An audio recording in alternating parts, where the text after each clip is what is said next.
Hi. We out here, y'all. Hopefully, we've been trying to record this 5 times. Let's hope this works. Mercury's not in retrograde? But it couldn't be more. How are you? Good.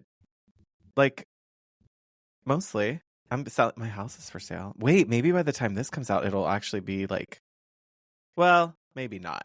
But we're working on it. Like in contract. Yeah. We're manifesting that. Yeah. And then for all the hotties listening to this in real time, I will have just got back from Vancouver Design Week after we were invited by Mo's Home Collection, and you will be just getting back from your super mega birthday trip. Yes, I have just landed from Spain, and I'm very recovered and Claim the energy, girl. Inspired again to do my career. We manifest for it. Yes, we're claiming that energy. Yes. And it's going to create cool shit in 2026. Like, God. Hopes and prayers. Yes. Well, we have a big announcement. Oh, yeah. You heard it here first. Unless you're already in our Patreon, you can check your email because you heard it first. But yeah. Yeah, we have a very special announcement. Yeah. So starting on November 1st, our Patreon membership is going up, which means we are locking in our legacy loyal hotties who have been members from the jump of our Patreon. And they're going to be locked in at their $10 monthly membership tier. And we want to invite anyone who's listening right now. You're welcome to join that tier before November 1st, and you'll be locked in at the Legacy Loyal Hottie price. And then our new tier is launching. That is $20 per month. Yeah, so we are locking that original tier. So yes, you have time. We're giving everyone time to become one of our original Legacy Hotties. And why are we doing this? Because everything in the world, the price has gone up, so why not us? Oh my God. No. Okay, wait. But being so freaking for real, you guys, I don't think it's like super clear when you first go to the Patreon or you're looking at it because all the content is locked down. But since the launch of the Patreon, we have 30 recorded hottie hangouts in there. So we've had monthly mastermind sessions and we record all those topics. Many of them are process and systems and also just like having emotional support from other designers. And so those live sessions are always recorded. There's 30 of them there. There are 33 exclusive episodes, which are in addition to our normal podcast episodes. We cover topics and things that have a little bit more of the hot tea and behind the scenes shit. Mm-hmm. And 13 of those are process party episodes where we're like sharing screens and showing you our forms and our systems and talking about our automation, and like we can share a screen in Patreon that we can't do on the podcast. Yeah, and it's always the same format that we have of we're not perfect, we're not claiming to be, like we're working designers too, figuring it out like you, and you guys help us just as much. Mm-hmm. So and like if you're not clear, Hottie Hangouts are live every month. We are almost always both there, but at least one of us. And we meet on a topic with other fellow hotties. There's usually like 10 to 20 people. And that's just been really great to just have that real time together. And some hotties have gone off and become friends in their own areas. Yeah. And then our exclusive episodes are, just like this, but we get the luxury of a paywall to keep things, I don't know, a little bit amongst friends. It was a safe space to be among our closest, best Judies. So, yes. I mean, when we first started, y'all, the truly our legacy loyal hotties took a big leap of faith because there was no exclusive content in there yet. It was like, we're going to build this library of education and empathy and support and resources for designers. And they said, we trust you, we're going to do it.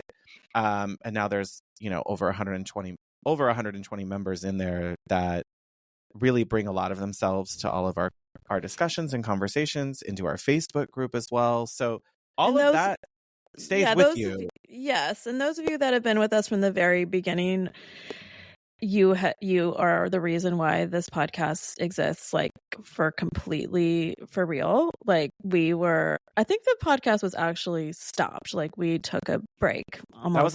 That was on my hiatus. Yeah. It was a quit. Like we were done. Yes, I quit. And the only reason we were able to bring it back was if we could get help and assistance, which costs money.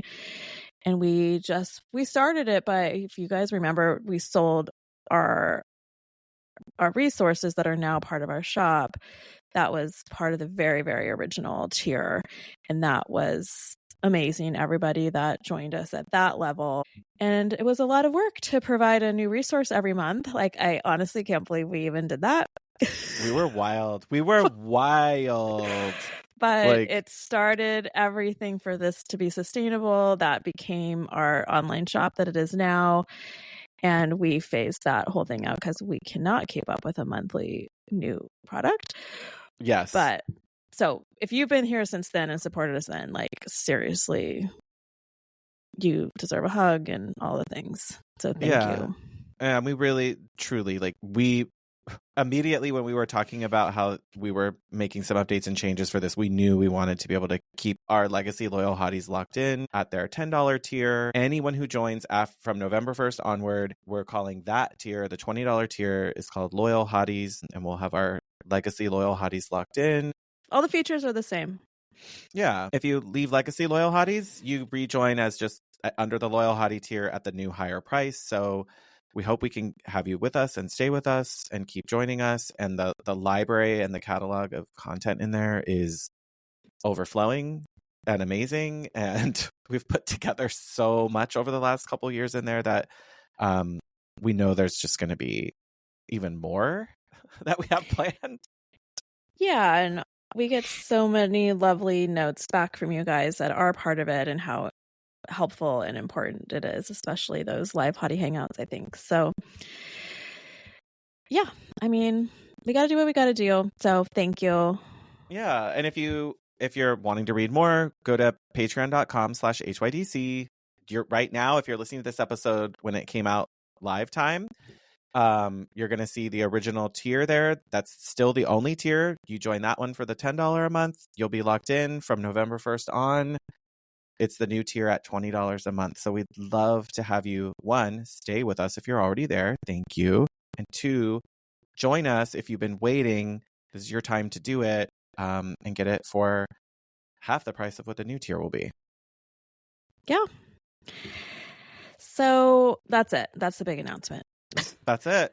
Yeah. We would love to see you and hope to meet more of you over there. Absolutely. And then if you're also listening to this in real time, we're like a month away from being in High Point. So you can head to our Instagram, go to our link in bio. We've got a place where you can register for our Exploring Vintage tour. That's on Saturday during High Point. And then we're also on a panel on Sunday. There's details there for that. So you don't have to RSVP for the panel. You do RSVP for the tour. Check out more details on our Instagram link in bio. And I think that's it. On to the show, on to the mixed bag. There's some Let's do it. Random fun stuff on there. Okay. Welcome to the Hot Young Designers Club podcast. I'm Rebecca Plum, your big sister. And I'm Sean Surha, your GBF. We're not that hot or that young, but we believe it's a state of mind that helps us build adaptable and profitable businesses. We rely on the support of our design besties to get through each day. So let's explore the emotional, practical, and humorous sides of being interior designers. Welcome to the club. Hey, Sean. What's up, Rebecca? Bright-eyed and bushy-tailed. Going into a long weekend here. Yeah, meanwhile, all the hotties listening will be hearing this at the end of September when summer feels like it was long gone. Oh, okay. Well, then let's not belabor. I mean, we are just a little behind the scenes. We are trying to get a little bit ahead because there's just got a busy September coming up. Yeah. And in October. A good way, though. Yes. it's like the summer I turned 50 and I've like never had so many, I don't know, just like events and not big parties or anything, but just like little celebrations with different groups and travels. And it's all super awesome. And I'm also a little overwhelmed. Yeah. Separate to that, are you journaling or writing about those experiences at all? So you could like roll back to them in another couple decades or anything? Like you've had a really full year. Like, No, I write about it. I journal on this podcast. This is my journal. yeah.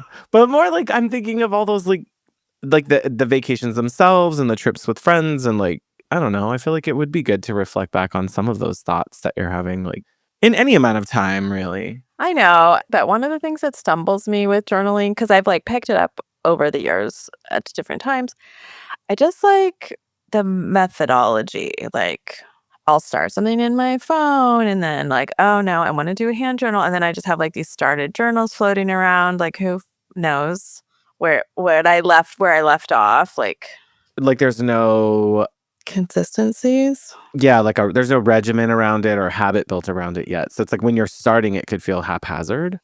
Yeah. I mean, yes. I think I've gone through this year, I've gone through like 3 journals already. But you're doing like every day. Yeah, I had a lot to process this year. Business, life, divorce, all the things, lots of therapy, and just feeling like, okay, this is where stuff needs to land. So that way, like, I have some thoughts to go back to, or I can like gather things. Like, it is Yeah. hard to recognize trends. And then when I can go back and look back at some things, I'm like, that's come up more than once, that's come up more than twice, or even just circling like things I'm grateful for and like being able to flip through and quickly find like a couple things of like, oh yeah, hell yeah, I did have some good shit happen. Yeah, I mean, I do like an end of the year thing where I look back at my calendar and stuff, but I don't know. Yeah. I'm not I saying don't know. no, but I'm not saying yes. Yeah, exactly. I'm just not saying yes to like to do, I guess, is where I get Yeah. stuck. Yeah. It's like one more thing Kind of. with all your free time. Yeah. It's a season for sure. And I Yeah. take a lot of pictures too. I think that's sort of my journal. Okay. But the pictures won't reveal the feeling or like the inner monologue, or that's what I'm trying to. Maybe you're like, I don't want to remember the monologue. Let me write my frustrations about traveling to Morocco and or something. Like, I don't want that. I would just more want like oh, here's my reflection, or it occurred to me, like those kinds of things. Yeah. I know. And I used to do that with Instagram, kind of. I mean, not like in deep insights, but I would definitely write more about kind of where I was at in my posts. Yeah, yeah. And I've kind of dropped off of that. I don't know. Yeah, it's a weird transition time. Okay. I'm like, okay, all the hotties, roll into Rebecca's DMs with journaling tips. She's gonna lose her mind. Like, Oh my God. I mean, you can. So this is, I guess, my birthday weekend. I'm going into it, but I don't really have any plans for my actual birthday, which is kind of funny, but kind of nice. Like I have just like, this is my weekend of rest. And my big goal is to finish my god dang website. That's like the yeah, gift oh to myself. yeah. Like I have to Wait, do wasn't it. you just so for the hotties? Rebecca just got back from a retreat.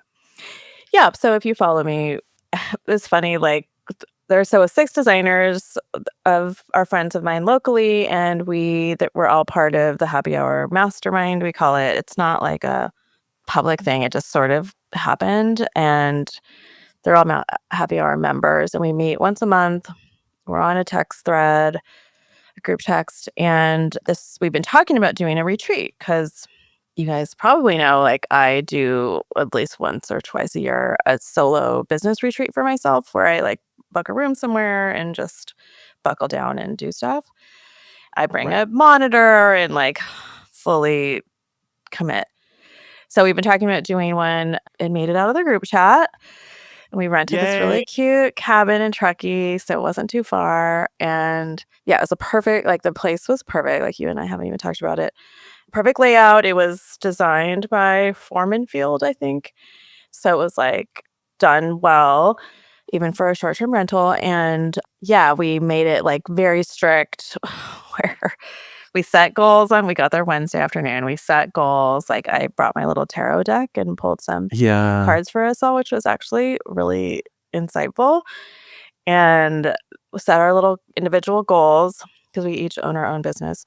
And then Thursday, it was like no fucking around. Like all day, we only have this one day, pretty much. Like quiet time starts at 8 or whatever we decided.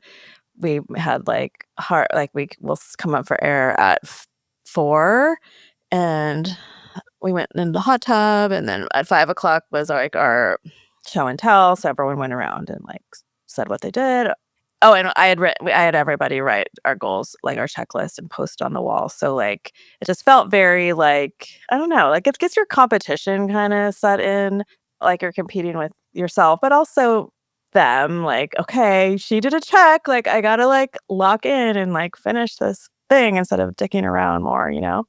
Oh, like when you see one of the other designers get up and go, done, like. Yeah, it's like, shit. And then I'm like trying to finish my brand strategy guide, and I'm like, okay, you're spending too much time on this photo thing. Like, just move on and like just get it done. Like that was like good pressure, you know? Okay. Yeah, and then they had a little mini surprise. Me and our friend Brooke, we both turned 50 this month, and so we had a nice dinner and a little mini party. So I did my brand strategy guide, which is like an internal document based on a lot of what Renee from Tandem teaches. We talked about it a lot on that episode, which was episode 150. Yes. So go back and listen to that, hotties, because she is super helpful. So I did my guide, finished it. It's like feel really good about it. And then I've just been like, I don't know, 88% on my website refresh for months. And my goal was to at least get my project that I shot in May up there, and like, because I'm trying to write a little bit more case studies for my portfolio, and it's been a little bit of a block. So I did finish that, and I named it. It's Soulful Riverfront Modern is the name of it. Ooh. And yeah, so could have done more. Definitely could have had one more day, no problem. There's always more than we can fit into one. Always. Anything. But I will say you get kind of screwed when you do those, when you stay somewhere that you can't check in till 4 and then you have to check out at 10. So you are gone for 3 days, but you really only have one day. Yeah, that's true. Yeah, by the time you all get in, get settled, no one's staying up late to start working on their business on the first night. Like, no, we set all our goals and stuff the first night, but yeah. So I have like 3 nights because then you get 2 like lock-in days. Yeah, that would have been, I feel like I would barely be getting started and then I'd be disappointed. That's kind of how I mean, I don't feel disappointed because I definitely like pushed myself to overcome the things that I didn't do the easy stuff like for me. So I got 2 like big rocks kind of moved forward. So I don't have a lot going on this weekend. So I think I'm going to just stay, like keep some momentum going. And just like power through a little bit more. You get the extra day on Monday it's because hotties were coming up to Labor Day. So you'll have an extra weekend day, but yeah, and my Cecily's out of birthday's school. Tuesday. So I'm kind of like, how hard am I going to work too? Yeah. You'll never catch me because it's like that Christmas. Mine's always right around Christmas time. So I'm like, nope, not doing. Nope, not going to do it. I usually do like just roll through it and not make a big deal about it. But now I feel like I do need to just like give myself like a day of pause. So I'm not committing to any dates on the website because I haven't audited exactly how much I have to do. So I really don't. I think I'm close, but maybe I'm not. It could be further than you think on some things. Yeah, it's mostly portfolio stuff. So I think I might like really edit down my portfolio just so I can push and just like get 3 or 4 projects done. And then, I don't know. Okay. Let a few others go later that, I don't know. I'm trying to also just like focus on the projects I want more of. So. Okay, that's exciting. I'm cautiously optimistic. Thank you. I don't want you to spend your whole birthday weekend doing it, but I also understand that if motivation strikes, you're like, let's go. Like, But also, I am gone so much the next 2 months, like all of September and October. It's like every other week I am doing something, and I know I yeah. won't get back into that mode that I need to be in to do that kind of Mhm, work. mhm. So, and I've outsourced as much as I can. Like, I will say, like, for everyone who's like, can't help, I have. I hired out the dev. I had my assistant do as much of the framework stuff she can, but she can't write portfolio write-ups. So, Right. Yeah, like you'd have to give so much data over to like a copywriter anyway. You're like, by then you already know what you got to do. no, and Mama needs to sell some new projects with her new website to be able to afford a copywriter. So-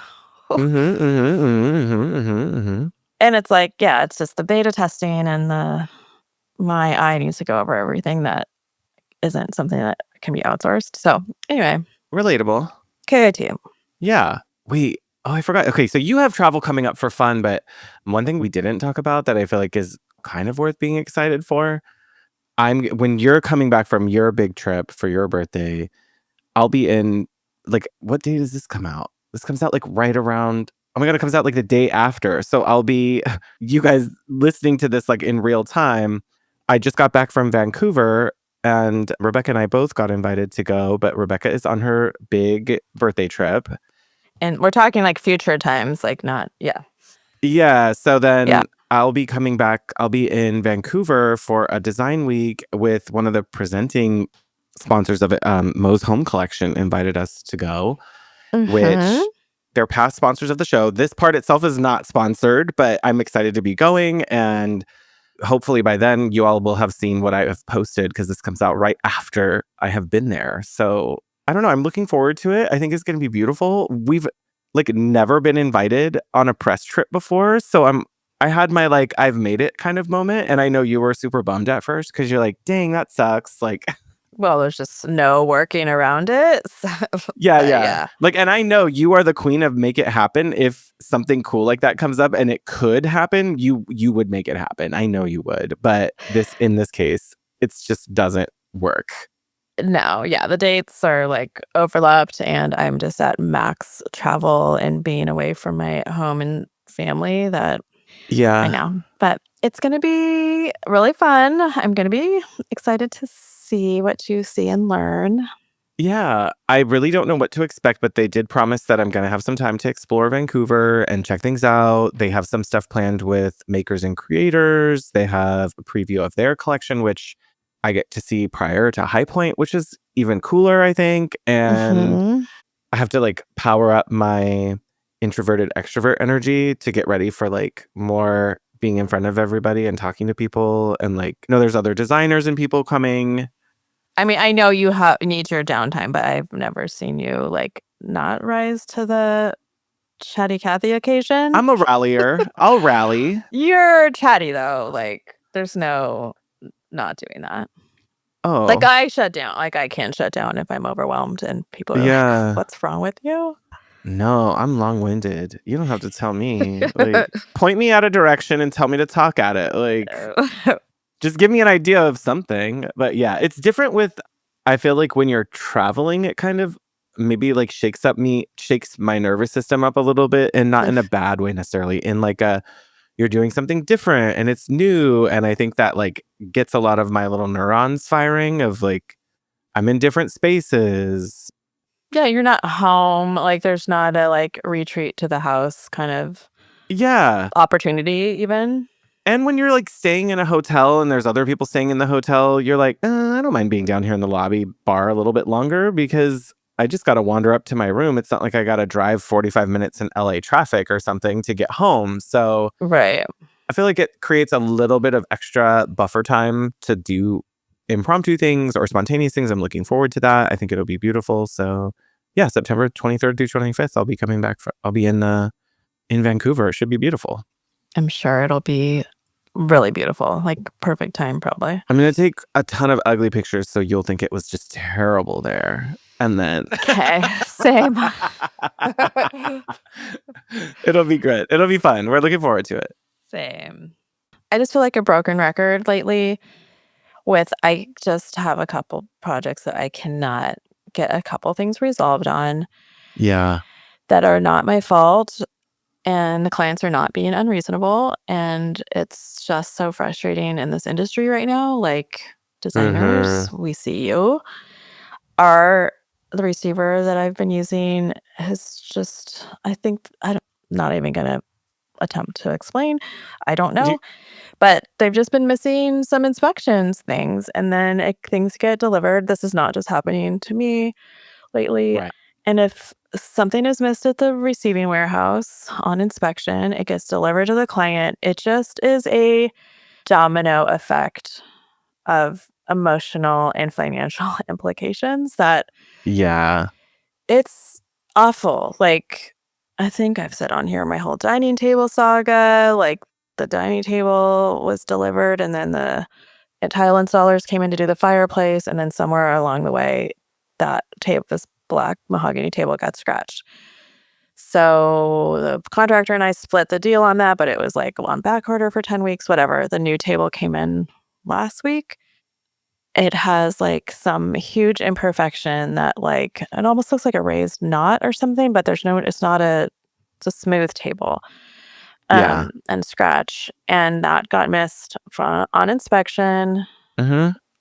At the moment of delivery, the clients texted within like an hour from delivery being done. And now I'm fighting with the vendor. Haven't heard anything from the receiver. And I've already bought a new table once. Like, this Wait, is so not a cheap table. okay, so for the hotties, a week has gone by since you first knew about this. So in a whole week, the receiver hasn't said anything? It happened Friday afternoon that I got all the word. We were in San Diego. I was with you. Yeah. And I'm like, I can't deal with this right now. I sent all the emails Monday morning, and today is Friday again. So it's been 5 days. No, girl. I I mean, know. I don't have to tell you that's bad. You know it's bad. It's just like 5 days on like you're telling them it's a damage claim essentially, and they should be. Mm-mm. And it's not really, and the thing with this is it's not Mm-mm. damage. Like, it is a manufacturing issue. The table also wobbles, and it's probably like a 500-pound table. It's fucking heavy. It should not be wobbling. It's a huge, thick base. So there's Are we several not? issues. Are we not talking about the vendor at all? We Like, are talking about, naming the vendor? yeah. Do you want? No. Do you want to? Okay. No, because I heard that I think they are going to replace the table. Okay. But she's still trying to see if they'll pay for shipping, because that's like another $1,000, and then the receiving and delivery. So right now, Girl, it just makes you look bad. Like they are making you look bad. Like that's why we need good partners. Because they're making you look like you dropped the ball and you're shitty, and like the cost of the table, and like they're not matching your energy, which is continuously frustrating. and what are we 'cause I talking know about? there's April to September? Like, it's maybe even earlier when it got delivered. So it's been 6 months. they're definitely not checking stuff. There's just it's not there. Well, it's just the whole issue isn't just the first table issue wasn't the receiver's fault, but it's this whole damage wasn't damage. It wasn't the receiver's fault. Like, it's not a scratch that no one knows along the like chain of custody where it happened. It's not a scratch. It's an imperfection and a bad manufacturer problem. It's a manufacturing problem. Sure. But you depend on them to see that when it comes into the warehouse. Yeah, because a lot of times if it is a scratch, just so you guys know, if this hasn't happened to you yet, if something gets delivered damaged to your client's house, the manufacturer typically will no longer accept responsibility, because it's been like the chain of custody is what, like, you're responsible for it when it's in your custody. So like when it's the freight custody, it's their responsibility. When it's in the receiving custody, it's their responsibility. When it gets sent to the client, now who knows? Yeah, because you don't know who did it, when, how, was it a manufacturing defect or not? And so it just becomes this like who done it, which it's not fair for anybody. Like, And it's never the designer. Like, that's the thing that's so frustrating for us, is the designer never does the problem. We just are the ones that pay the price. Yeah, you haven't even been around the item long enough to know what's And our going clients, it's not their fault either. Like they're not going to accept something with a huge gouge on it. So, and they pay good money. Yeah. So, and they're paying for this receiving service. It's just a mess and everyone's messy right now. And I just like me and another friend of ours, she's lost she was on her sheet. She's like, I think I lost $5,000 today with like 4 different things that are along the same line of what I'm talking about. So Oh my God. it's insane. And you guys, like, we've said it once, we've said it a million times. You have to have margins for this reason. Like, I'm getting into the point where now I'm going into some deficits to make things right if this goes badly. But at the minimal, if like before this week, I was kind of breaking even on a couple of these pieces. But at least I wasn't going out of pocket. And now it's just like costing every day. It's costing, and then the client's emotional impact and their trust in you and your ability to offer them good ideas and vendors and resources, it's shaky and sucks. Again, it's a reason we just keep like, I know we keep harping on it sometimes, but like this is the reason why you have to have healthy markup on every project, on every item, on everything you sell, because you're going to have one of those one day where it's not a couple $100 on something. Like you're thinking like, oh, well, I don't need to make a bunch off of one lamp. It's like, no. Do you want to buy that lamp? Yeah. Did you make enough to buy the lamp when it got replaced? Did you make enough that you could add up 10 lamps to pay for a console table that got fucked up? Like, it's not about the one, it's about the many. And that's where I feel like the numbers game of think about retailers, they're playing that same exact game. They can afford to throw away someone like Williams Sonoma Group. Yeah, they can afford to lose multiple containers and still make money if they need to. Like, that's no problem for them to absorb that. But as designers on our own, And there's no, if it's an item that can be sold again, like, so now thank God I have a warehouse because now it's filling up. This story, I have multiple going on right now that I won't go into, but you can't sell these things. Like, no one in Marketplace is going to buy a $4,000 dining table. No, because they already don't believe, like, oh God, because Marketplace is awful. Like, even when something is like truly and objectively a good price, they still want it lower. Like, it's just it's so the toxic. Market isn't there. Like the luxury goods market does not work on Marketplace. No.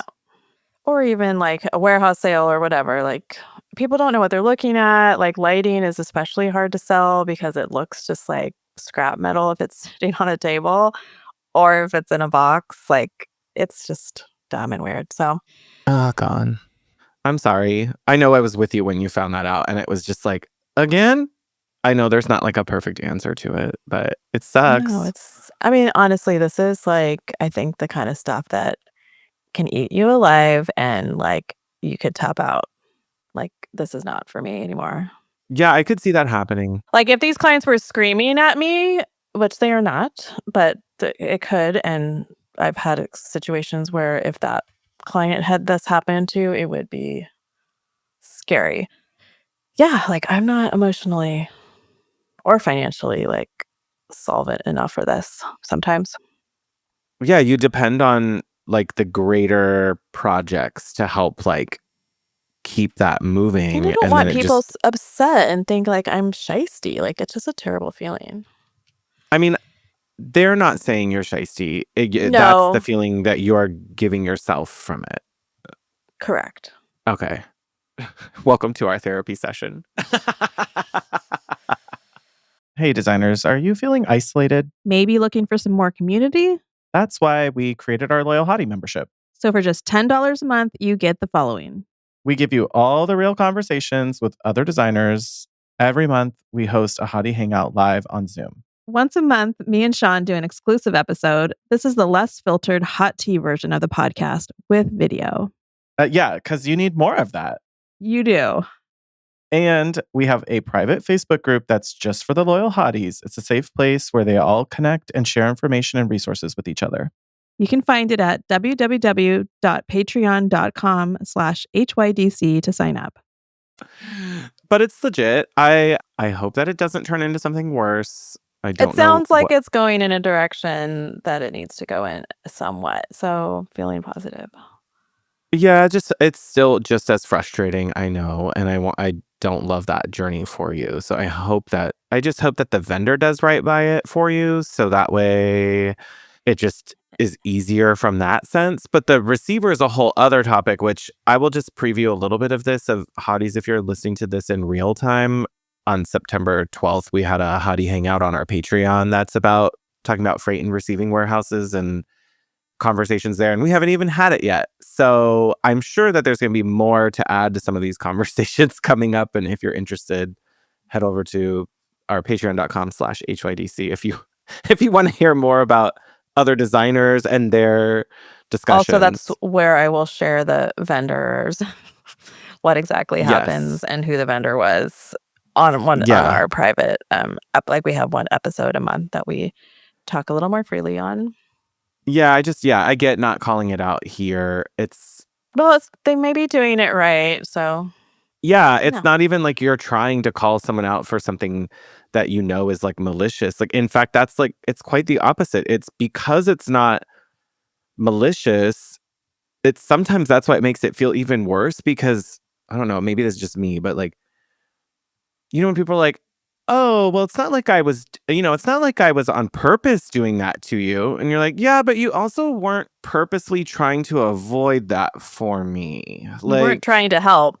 Yeah, you exactly. Like, well, it's not, it's not like we purposely looked at it and sent you a damaged table. It's like, I know, but I also was paying you for inspection and I didn't get that. So like, where's that coming from? And like, I don't know, maybe it just feels like there's a little remorse at times.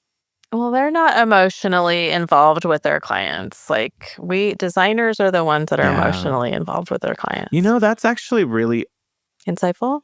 I should have written it in my journal. Yes, how for that receiver, it feels very transactional. It feels like they're like, well, you're going to deal with it. Well, we'll just deal with it later. And I bet you the way that they're doing this has led to so many extra hours of frustration and annoyance and blah, blah, blah, blah, blah, because they can't get it together, I mean, I don't think the receiver, let me just be clear, they are not being malicious at all. I think they're probably super overwhelmed and it's hard to probably train good staff. Like, I think that's an issue in their industry as well. And I think for the receiver, there is an emotional component because they have a relationship with me and their other clients. So it's shitty. I just like, if I was them, I would be a CYAing up the fucking kazoo. Like, I would be taking so many pictures of every single stupid thing that came in. Like, nope, it was fine. Even on like a Cerussed wood, they'll be like, is it supposed to look like this? I'm like, yep, that's what it's supposed to look like. They're like, okay, we're just making sure that's the finish you're expecting. Like, I love that from my receiver, that they're just like, is this edge supposed to be rounded? Like, okay, good. That's smart. Like, don't get yourself involved in a claim later because you forgot to take a picture of something or whatever. Like, I do appreciate that. It does help me. Yeah, and let's not even talk about how many times we have to get things, pay for receiving things. Even if the vendor takes care of this, there's going to be receiving and delivery costs. Like, that's going to be another leg of this journey. But most of the time, designers deal with that too. Yes. So anyway, and the time that we're not charging clients to remedy things like this. Yeah, we don't get much of that back, actually. So, unfortunately. Anyway, I'm sorry. It's okay. It's sort of okay. I mean, I'm hoping it's okay. Okay, you guys. Also, Sean, I blame you for this. What? I cannot show a toe on the internet without these designers coming for me about being barefoot. Okay, but everybody who's taking it personally didn't like the mirror being held up to them, and they're all doing it in brand photos. And you're like, hi, I'm living my life sitting down somewhere. Like, Right. It's not on my website. you know what? And then I saw, what was his name? Chris. He was on, is it Chris Maloney? Maloney? I think I'm thinking of the right guy. No. What's his name? It's Christopher Maloney. Christopher Maloney, who was on, what was that jail show? Oz. That's a throwback right there. But he was also on Law and Order, and he's been in Handmaid's Tale. He's been in a bunch of stuff. Anyway, he has an Arch Digest feature that like just came out, and it's like, and the big image, the hero image is him and his partner. I don't really know their relation. No, it's a his lady friend. I have no idea what their relation is to one another, and they're both barefoot. Again, these are the homeowners in their home showing you, oh, look how relaxed and we love our home. That's a story that Arch Digest wants you to feel when you see this home is, look at celebrities at home where they live. It's a different vibe with your feet on the internet saying, please hire me. And look. But it's also not your home, most likely. Yeah. And so I don't know. I still think it looks weird. It's like, here I am at my place of business not wearing shoes. I mean, I'm not sorry. I really would sorry, I'm not sorry. I'm gonna stand on business if there's anything I'm gonna do, and that's one of them where I'm like, it's time to put some shoes on. Like, stop being lazy and think about the shoes you need to put on your feet to look like a professional. Being barefoot is not how you show up to a job site. It's not how you show up to the first consultation. Put on some shoes in your photo. I don't care if they're Riley Klassen wears Vans in her photos, you guys. But she's very Newport Beach. Like, it fits the vibes. I mean, if rainbow sandals are the vibe of where you're at, okay. It's better than, I don't want to see your feet still, but if That's we still need bare to do feet practically. Put on a cute sandal. Put on a clog. Put on a little slider, like a little leather slide. I don't know. Try anything. I would just encourage. I mean, we got into a little bit of a debate in one of our group chats about this with like one of our friends asking, okay, but what shoes would I have worn with this outfit that they had taken a picture, one of their headshots, and very cute picture. And so we were suggesting different kinds of shoes. And that is part of it. I do think it's also the opportunity of like the shoe really could push a visual story. Like, exactly. If you're wearing a cowboy boot, that's saying something. If you're wearing a fuck me pump, like that's saying something. If you're wearing rainbow sandals, that's also saying something. Or like, a Gucci loafer. Like, you could really speak to your clients as well with a shoe properly accessorized. Yeah, like I don't know. I just feel like there are. So part of this like is your little Moroccan slippers, like that's saying something. That's like I wear those a lot in life in general. I wear them a lot. So it's not even like it's a bougie. You're treating that as an accessory I guess that's something to think about. Maybe is the problem. Maybe we're all talking about this. What's on your feet is an accessory in the image. Yes. And if you're dangling your raw dogs out there, it's kind of a weird accessory to add to the photo. Yeah. I feel like the shoes should be considered equally along with like the jewelry if you're going to do something with your hair for the shoe. But even more than that, the flowers that are on the countertop behind you, like you've thought about that. Mm-hmm. You thought about what if you're going to be the lemon or artichoke girly in the kitchen. Like, we got to think about all that stuff a lot. So it's like a full kitchen remodel, but instead of like an upper cabinet, you just have like a banana crate on the counter. Like, ew, that doesn't belong there. That's not the story. Like, not the unfinished banana crate. Put your bananas in something prettier, like. Put your dogs away is what my daughter always says. I don't send everyone to my DMs because, everyone who's hearing it, ask yourself why you feel defensive about it. You feel defensive because I think you might need to look inside and journal about it a little bit. Stop. There's something happening there. It's not a hot take. Like it's not even a fresh take. It's like already been out there and you're just like, oh my God, now I'm being attacked. You're not being attacked, but there is a critique. I'm critiquing. It's a question. Yeah. So, okay, we won't talk about bare feet in every future episode, but I just think it's funny because it's like the thing that everybody feels called out. And it just keeps coming up like weeks later. They feel called out. Like, okay, then if you feel firmly in your foot life, great. Leave them out there for everyone to look at. I'm just going to say, fly your foot flag. I just would be shocked, honestly, if someone really did say, this is my favorite thing to do is just to be barefoot. And I come over to my client's house and I take my shoes off and we do a presentation barefoot. I don't believe you. I don't believe you. But some people are shoeless houses. So what are you supposed to wear? Slippers? Socks? I mean, if you go in, I wear my little weirder. No, you're not going to wear socks in a brand or headshot photo. No.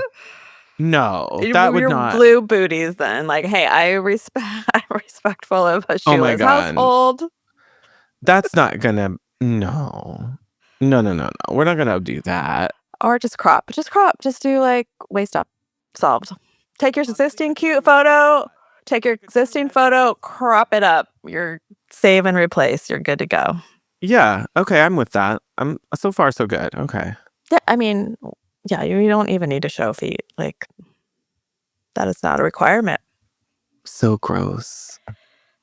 I wanted to ask you, because we haven't had a chance to talk about this. Do you know, or have you done anything with AI agents? It's like this. It uses AI, and the goal is that it's supposed to be able to like make decisions and actually do things without you constantly telling it what to do. So, this seems like where the horse leaves the barn, like we're toast. I mean, the thought would be that, yeah, they could function almost like an assistant who would be capable of like reasoning and planning and learning and like, well, I mean, replacing an assistant, maybe, at least right now, is like the idea that they're talking about is, and again, I haven't experimented with it.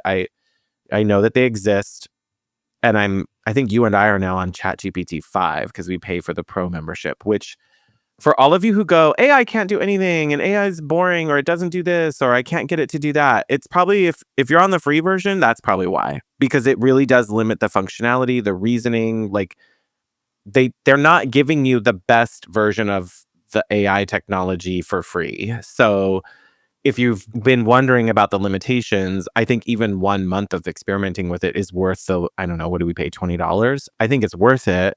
I have not experimented with agents, but there's some people on TikTok and stuff. Is this outside of ChatGPT? Like it's a third party that is like harnessing the power kind of? I think they all exist using ChatGPT's OpenAI. Like they're all kind of using it as open source stuff, but the thought is that like you're able to give it this. So the danger is the part that people are starting to talk about, which is like for it to be able to do things for you, it needs access to your whole calendar and your inbox. It needs the ability to reply. It needs the ability to write an email and send it. It needs access to your Asana or whatever you're using for project management. And then it would need access to your Drive. Like it is, from a security standpoint, it freaks me out to imagine just, asking whatever AI software to just like assimilate everything, put it into your own private database, but then give me back something in exchange.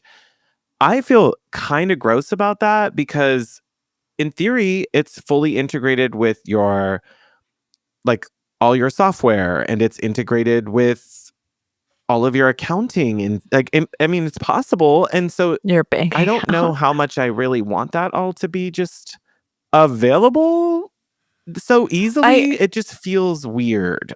It feels weird, but also feels inevitable. I don't know. Like I could get real doom and gloom when I start thinking about this stuff. Yeah.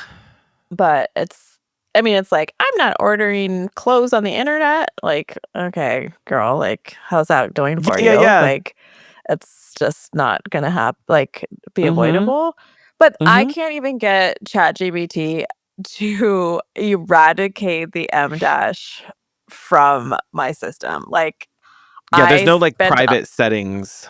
no, there are. I spent a ton of time with it yesterday helping me write this stuff. And I'm just like, okay, that's great. But M dash question mark question mark. Oops, sorry, I slipped that one in.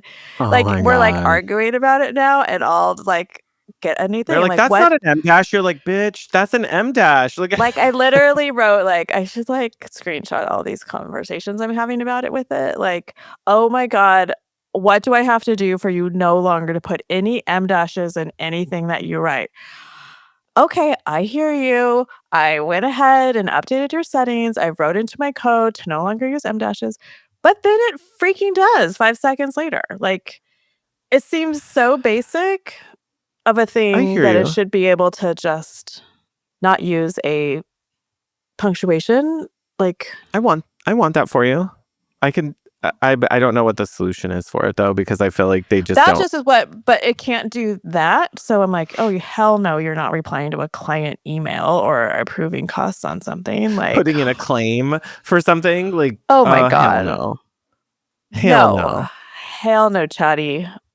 Nice try. Chatty. Like, tell me when you can learn how to not write so obviously. And to all the people who love an M dash and have always used M dashes, I wrote about this on Instagram and got this feedback. I, as well, have been a long-term time M dash user as a former graphic designer. I know the key command. I love a little like stopping moment in a phrase. Sure. It's too like much of a AI reveal now. Like it makes it so evident that AI is Yeah. helping you that it's frustrating. Well, and everyone's gonna like, oh, she had AI write this. Even though like I usually edit anything it writes, but it's getting good with the writing, I will say. Yeah, yeah. I'm just so nervous about AI agents having like the thought of just handing over access and yeah, like letting it start creating zaps or, you know, like any automation that it could create like it makes me really anxious. I think we are like it already knows too much about me. Like I've And given then it so much. how do you get it to stop? Like I don't know. if it starts doing stuff and programming things that you don't even know how to do or access, like Right. and it's like Oof, being held hostage by a robot. somebody else that's like, oh, I did an automatic transfer out of your bank account. $1,000 a month is now going to some overseas account. Yeah, No, like I cannot stop doing that. Sorry.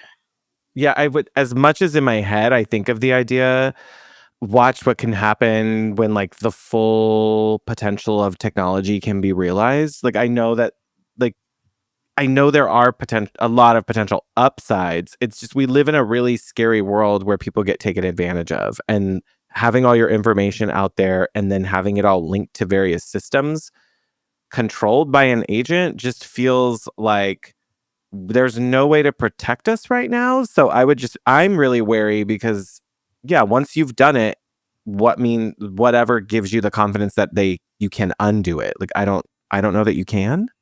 Yeah, I don't.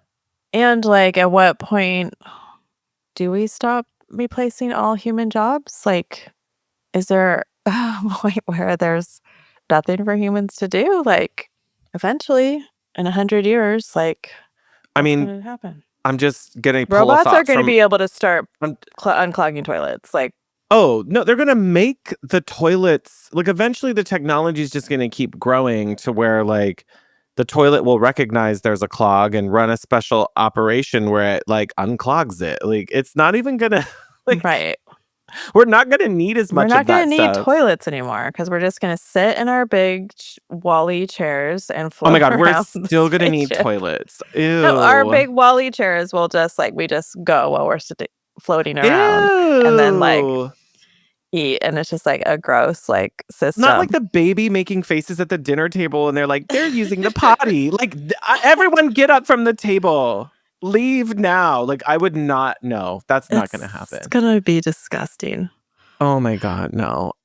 Switching gears of things that get disgusting. This is more just like a general thought of I'm at the point where I've really started to realize more and more how everything isn't being marketed and sold to me and my contemporary generation. Because you're old? Yeah. I like own that. calling Oh. millennials old now. It's my new I don't part-time mind hobby. that. I'm in my daddy era, so I'm embracing it. Like, I have all the gray. I've had all these grays for years. Like, I just feel like it is very interesting because I'm a heavy observer of things, so I like being able to watch without it being for me sometimes. Oh yeah, I mean TikTok is mostly that for me. Like, yeah, what is Gen A going to be into? like Because I need feel to like know.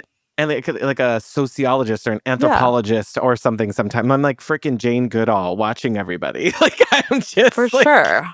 I'm like, wait, what can I observe about my subjects today? And yeah, it is just like you get more and more acutely aware that, oh, this isn't for me, sold to me, guided to me, nobody's paying attention. There is a little bit of a release in that of going, if it wasn't meant for me, then I don't have to have any weight or responsibility for any of this, and I can choose what I absorb. And then on the other hand, you see it when, like, particularly for me, and Rebecca's heard this struggle before, it is so annoyingly challenging to find any men's clothing that is like age appropriate but somewhat fashionable, or like decent materials. Like, getting that unicorn zone is really hard in most menswear unless you're ready to spend, $200 for a polo shirt. Like, no, that's not quite where I'm at in my clothing journey. But you get more and more aware of it as you realize, like, oh, they're making like men's clothing it's like young ASOS, like basically fast fashion stuff, because it's like the 20 somethings going to a wedding or a Palm Springs weekend kind of stuff. And then at the far end, you have like the Xenia clothing for men. Like, these are like executive levels of knit polos and trousers and linen wear. And I'm like, damn, they ain't nothing in the middle anymore. Unless it's just like junk clothes. Like, Yeah. most men's clothing is so gross, or a lot of guys just buy their shit at like Costco. Which, if that's what you do, that's what you do. But my ideal client does not buy their clothes at Costco and wear Crocs and go barefoot in brand photos. No. I think it's out. I mean, the same thing is a challenge, probably not as extreme in women's clothing as well, especially as you get older. But there are some mid-line brands. But I do find this is kind of like with everything, like we've talked about, like home furnishings, like the retreat to bland or whatever. Retreat to neutrality. Yeah, like that is the same in clothes. So I've been finding myself trying to find new ways to like punch up an outfit back to shoes. Like, that's something that can really do it with something that's a little bit more basic in nature as a clothing base. Yeah. Also, though, and this isn't exactly true for gay men, I know, but the pink tax is fucking real. Like, maybe it's just like you guys need to get even with, you have to pay more in clothes, but you don't have all the other maintenance and upkeep payments that you have to make every month.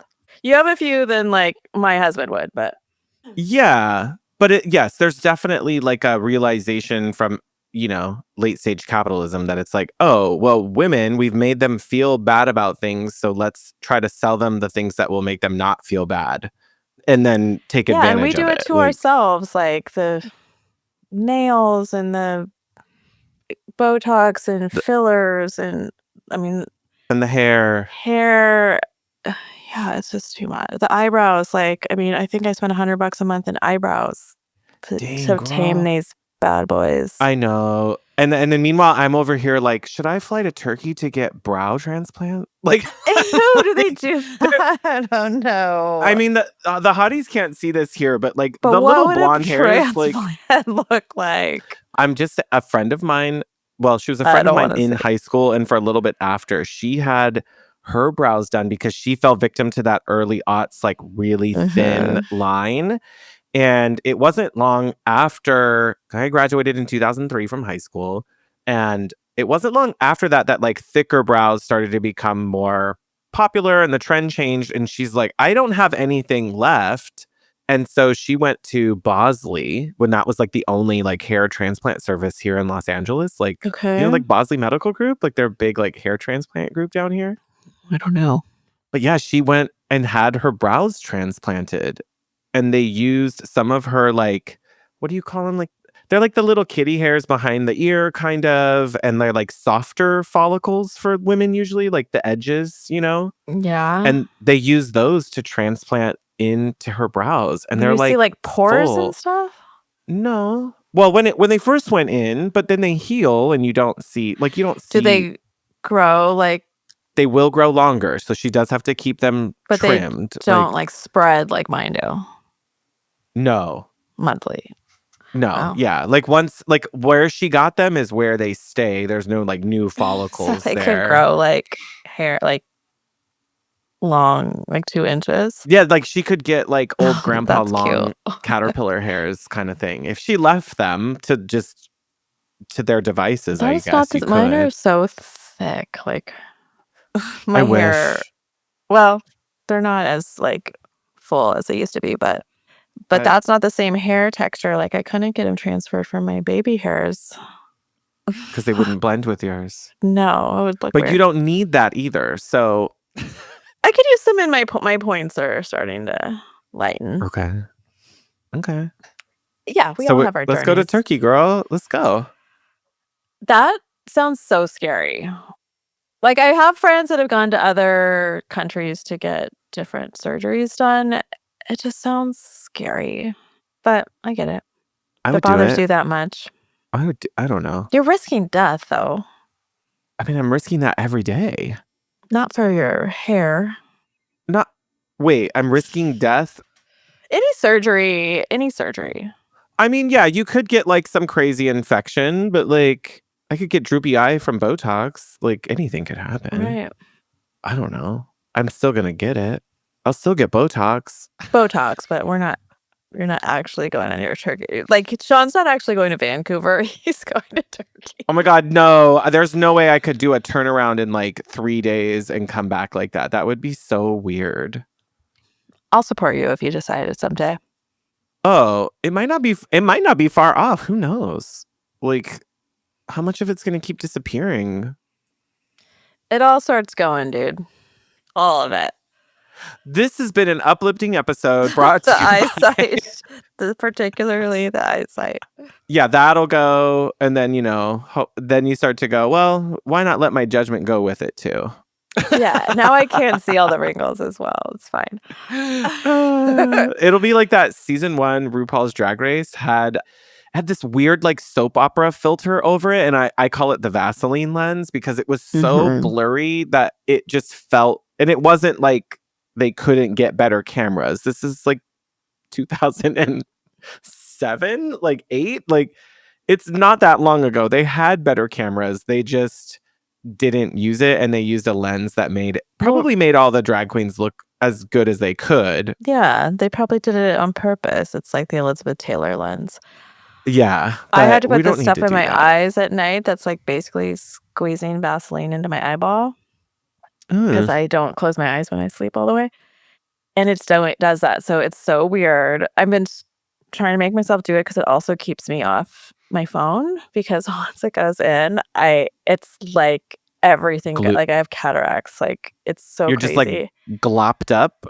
It's not like gloppy. It's just like puts that like blurry sheen on your eyeballs. It's so weird. It's like such a weird experience.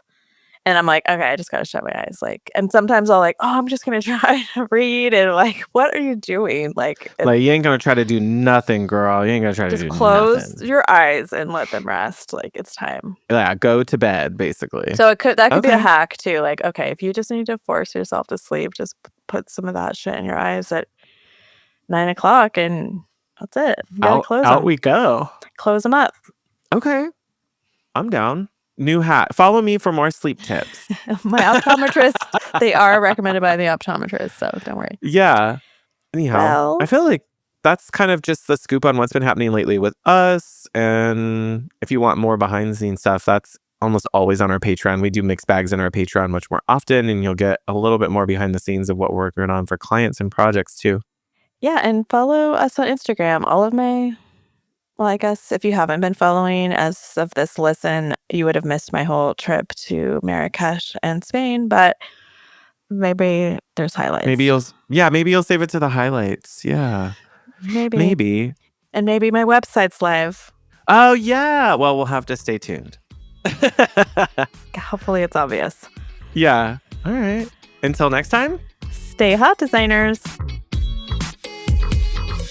Thanks for listening to the Hot Young Designers Club podcast. For more on what we talked about today, check out the show notes. Your support helps us grow, so share with your design besties. And subscribe and leave a review on Apple Podcasts. Our conversations continue on Instagram. And be sure to download our monthly resources on our website and our Patreon.